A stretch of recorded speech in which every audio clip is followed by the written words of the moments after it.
Donc voilà comment ça se présente, l'alarme.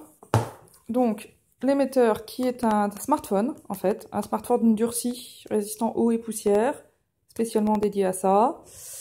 Une petite housse en silicone, une batterie externe pour plus d'autonomie, un chargeur, le câble, le mode d'emploi. Et la housse, je l'ai mise sur un mannequin pour vous montrer. Donc, on démarre le téléphone tout à fait normalement, je l'ai chargé. On lance l'application, alors là on voit pas très bien, mais en fait il y a deux boutons pour configurer le numéromètre, c'est celui qui est prévenu en premier. Il y a un numéro invité possible, donc une deuxième personne. Vous pouvez activer le mode sommeil ou pas, choisir si vous voulez être prévenu par SMS et appel ou seulement SMS, et activer le service. Et c'est tout. Et donc à partir de là, l'application tourne, on peut éteindre le téléphone, et elle va en format paysage. Hop, dans la housse. Voilà, et on va tester ça tout de suite en faisant coucher la jument. Voilà, 1, 2, 3, 4, 5, 6, 7, 8, 9, 10, 11, 12. Voilà mon SMS d'alarme. Il est là, et en ce temps, du coup, il va être suivi par un appel que voici. Donc, il n'y a pas de message d'alerte, il y a juste qu'on entend ce qui se passe à l'écurie, en fait. Donc, vous êtes en direct avec l'écurie, du coup.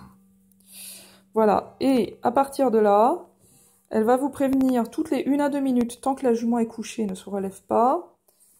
Hop, je vais la relever, sinon il va passer son temps à essayer de m'appeler. Voilà. Et puis l'autre particularité par rapport à Burst Alarm que vous connaissez, c'était que on peut interagir avec l'alarme par SMS en fait. Donc là par exemple je peux lui demander des informations de où elle en est. Je clique sur statut. J'espère que mon SMS va passer. Voilà, il passe, il est arrivé auprès de l'alarme et elle va me répondre. Elle me répond en me disant le niveau de batterie, si le mode sommeil est armé ou pas, si la veille est armée ou pas, le niveau de signal et puis des indications sur l'orientation du téléphone. On peut aussi désarmer l'alarme à distance. Donc là, il va me répondre. Et qui est l'Android désarmé, les alertes ne seront plus transmises. On peut réarmer à distance. Même tarif. Armé. On peut activer le mode sommeil à distance ou remettre en mode classique à distance. Le mode sommeil, c'est pour limiter les fausses alertes si elle dort allongée la nuit. On peut... qu'est-ce qu'on peut faire d'autre? On peut mettre en pause. Alors ça, c'est une fonction que j'aime bien parce que en fait, c'est en mode classique. Si vous mettez en pause, l'alarme va cesser de vous prévenir pendant 30 minutes. Et elle se réalarme toute seule au bout de 30 minutes. Donc si la jument, elle est couchée et elle dort, et vous savez qu'elle dort, et au bout de 30 minutes, ça se réarme tout seul, vous pouvez dormir. Donc si par exemple elle dort de 10 à 10h30 et puis elle pouline à 4h du matin, l'alarme va s'en débrouiller. Elle va se réarmer toute seule. Et puis il y a quelques autres fonctionnalités pour le cas où elle perdrait son émetteur dans la paille par exemple. Je l'ai mise en mode silence pour pas déranger la jument, hein. J'ai mis tout en mode silence, pas de vibreur, pas de rien. Mais je peux lui demander de sonner à distance en lui envoyant un SMS. Voilà. Spécial pour pouvoir récupérer l'émetteur si on l'a paumé, ou si la jument s'en est débarrassée. Voilà. Et puis on peut aussi, pour le cas où on pauline au pré, dans le très grand pré, on peut aussi, si on choisit de laisser le GPS armé, on peut demander la position GPS. Bon. L'inconvénient de donc ce système il marche très bien, c'est très très fiable.